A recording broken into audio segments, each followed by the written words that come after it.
त्रिवेणी संगमचं हे नदीपात्र आहे.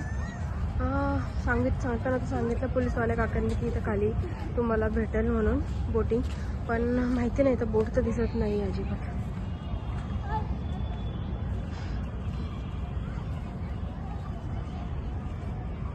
त्रिवेणी संगमचं हे नदीपात्र आहे.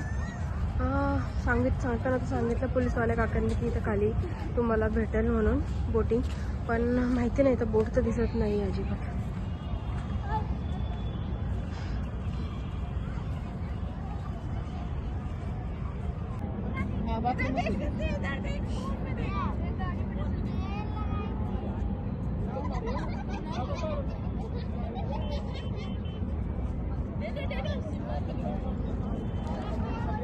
व्ह्यू बघा हा त्रिवेणी संगमचा.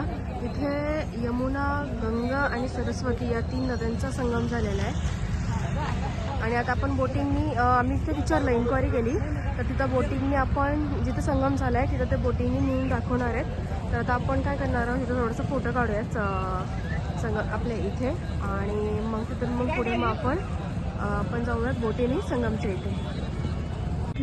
रात्रीचं आपल्याला काही भेटलेलं नाही आहे बोटिंग वगैरे काय इथे. तर त्यांनी सांगितलं की सकाळी तुम्ही 4 वाजल्यापासून चालू होतात. तर मग आम्ही विचार केला की ठीक आहे, इतक्याला आलोयच आहे तर आता संगम बघूनच जाऊयात. तर आम्ही आता उद्या सकाळी बघूयात, आता एक 5 वाजेपर्यंत आम्ही येऊ आणि मग पुढं आपण त्रिवेणी संगमच्या मिडलला जाऊन तिकडचे जे मंदिरं वगैरे आहेत ते सगळे बघूयात आपण.